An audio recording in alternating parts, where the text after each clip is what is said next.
For joining me today, Justine. I appreciate it. Thanks so much for having me.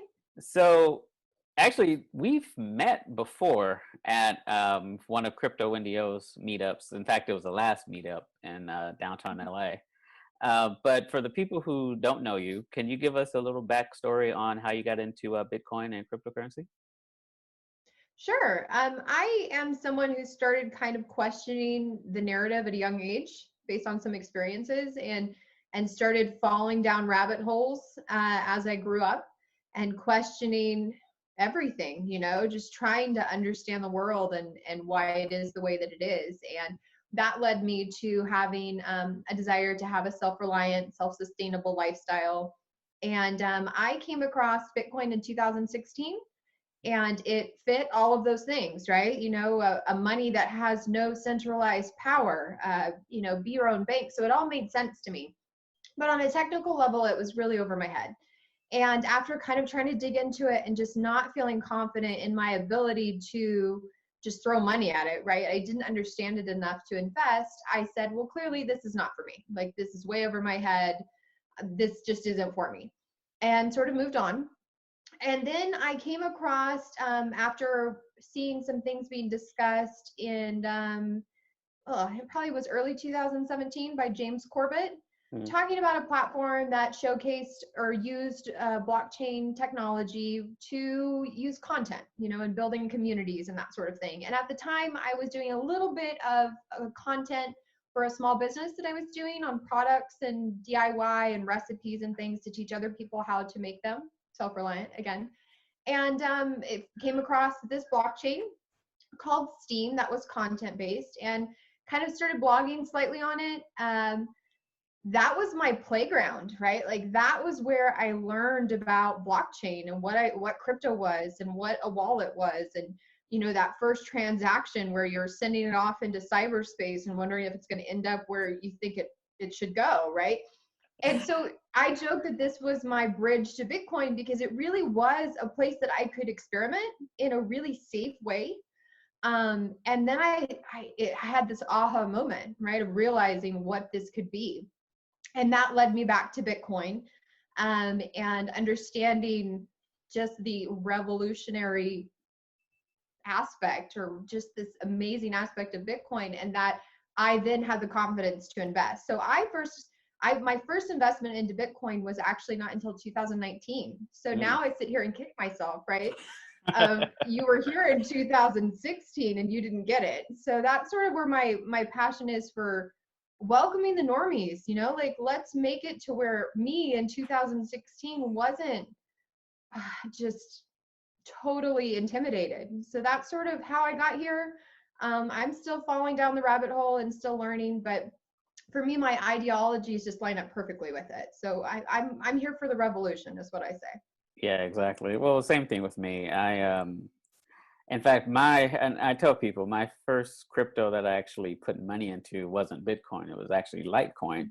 And the reason why was primarily because Litecoin was significantly less expensive than Bitcoin was, and, but, I'm sorry, go When ahead. you look at it, it's intimidating too. Like, you don't understand that you can buy a fraction of a Bitcoin, like those things are intimidating. Well, that was my thing, is that, I didn't know that at the time that you could do that. So once I found out, of course, I was like, okay, let me go find out what this Bitcoin thing is all about. That's primarily what everybody's talking about. So when you first got in, did you find I think a lot of us found how you do it, if not intimidating, just kind of odd, because a lot of us are used to swiping a card. We're not used to entering code, like the keys and things like that. So did you find that difficult to get into, or? Yeah, I mean, it was just the whole aspect of it. First of all, I didn't understand how it could be secure. I'm not tech savvy. I don't have a financial background or a technical background. The idea made sense, but every aspect of it just, I didn't grasp fully. I didn't understand how it was secure. I didn't understand how these phrases were going to keep my money secure, right? Where does it go? Who holds it? Like Right. all of these things were just things I didn't understand. And even though I tried to research and look for it, just nothing really kind of hit me to where it clicked. Right. So yeah, the keys was confusing. I even remember when I first got on Steam trying to do something in that, and I had to reach out and be like, what am I doing? Like, what key do I use here? What is needed? And so in that aspect, you have the community and can ask those questions. I think Twitter kind of plays that role for Bitcoin a lot. But yeah, the whole setup is different than what we're used to, right? And if you don't have a technical background, you're trusting a lot into code when Right. it's like I can barely use my cell phone half the time. I'm not sure that I trust myself to throw some numbers out into cyberspace and hope it works out. So. Right. Well, I mean, the first time I inputted the address, I think I read it like 15 times before I was Mhm. confident enough to hit send. Oh Because yeah, because I you mess up still one get a little thing, nervous. yeah. Because I mean, if you mess up one thing, you're screwed. So it's like, um, Hmm. so let's talk about the community because it kind of plays into your article on Medium that you wrote, and I'm going to link it for everyone to read. It's called "Maybe I'm Not Toxic, Maybe I'm Just a Bitcoiner at Heart." And I think what I like about what you wrote here is that the it a lot of times people get mistaken for toxic when they're passionate, Hmm. and you care about something and you want people to you know don't get steered into scams and misinformation. You want people to know what's really going on, but because you're hardcore about it, people tend to think you're toxic, right? But there's actually toxic people in this space that have no intention of helping anybody. They just want to cause mess. So Hmm. how do you feel that the community is doing right now versus when you got in, in dealing with educating and being more, that's I don't want to say less toxic because I guess that's an eye of the beholder, but doing a better job of conveying what's important and what people should be looking at as opposed to just random political fighting on Twitter. Right. I mean, for me personally, I feel like the Bitcoin space has been really welcoming. I'm asked this a lot as a woman, in crypto, and I have been really impressed with the amount of people who reach out and want to help, who will answer questions. And if I was on Twitter at that time, maybe that would have gone differently, but I didn't even know where to ask. Mhm. I didn't know what crypto Twitter was. I didn't know what Bitcoin Twitter was. This was just not anything that I was even familiar with. I think that the space is pretty amazing in my own personal opinion. I mean, we're going to have our internal fights, right? We're not going to like everyone. There are some toxic people in this world, and that's why it's kind of hard to use that phrase in a positive way sometimes, because there are some legit toxic people. Right, But I right. think the overall feeling that I have from the community is very welcoming, and they want people here, right? They want people to learn. I think there's a disconnect though, because I think when you're so used to something and you're so familiar with something, you don't even remotely grasp how difficult it can be for other people. Someone who's been in this space for a long time or maybe has a tech background, the idea of a wallet transaction or keys is second nature to them. So Mm. they don't even consider how that could be challenging. And just like we're talking about is you can buy a fraction of a Bitcoin. Like, of course you can. Why is this something that you don't understand? But for noobs, how would they? So I think the space is really great. I think it's extremely welcoming. I think there's people doing really big things. I would just say that there is a disconnect from some people who just don't quite understand that there are stepping stones to Bitcoin, in my opinion. Not Right. everybody starts out running a full node. Not everybody just shows up and understands the whole entire reason that they want to hold Bitcoin, from a philosophical to a technical to a libertarian views. It's a stepping stone, and some people are going to play with alts first. Some people are going to have that bridge. I'm okay with that as long as they're not steered in the wrong direction, as long as it's clear what they're doing and what no misdirection, no bad marketing, that sort of thing. That's where I get triggered. So I have no problem with that. I know a lot of people do, but for me, we all have the same end goal, and the end goal is to have a currency of Bitcoin that removes the power from a centralized force. Mhm. And how people get there is going to be different. So in my opinion, community is great. I would like to see something that would help someone in my position not wait 3 years to buy.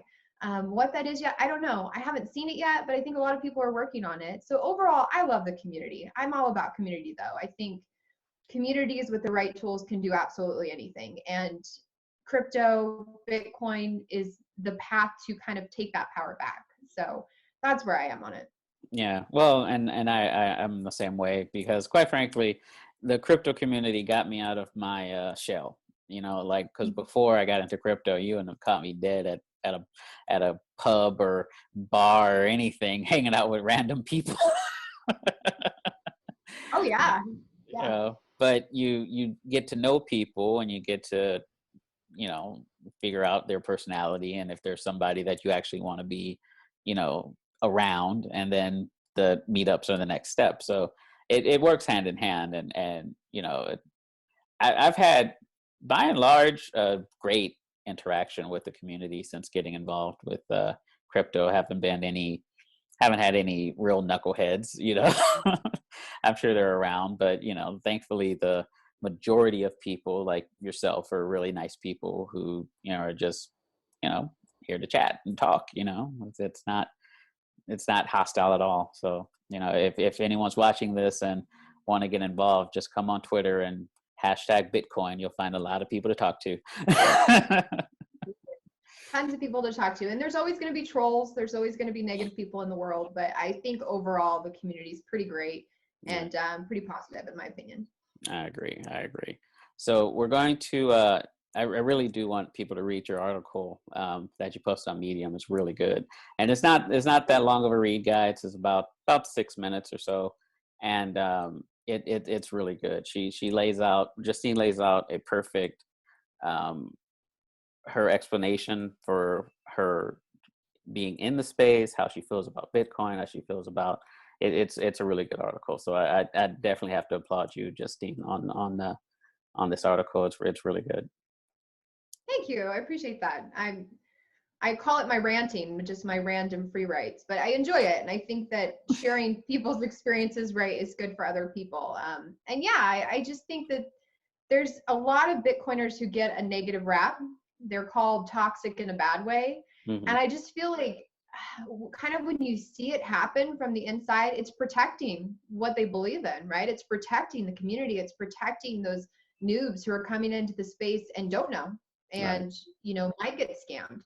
So I think that there's something pretty amazing about that protective nature and shows the power of a community to come together. So yeah, it was just something that I sort of realized through my experience and wanted to share of, yeah, the joke was, yeah, maybe I'm not toxic or mean, maybe I'm just a Bitcoiner at heart and didn't know it. So Well, thank you you. I appreciate know, one person's mean is another person's directed to the point.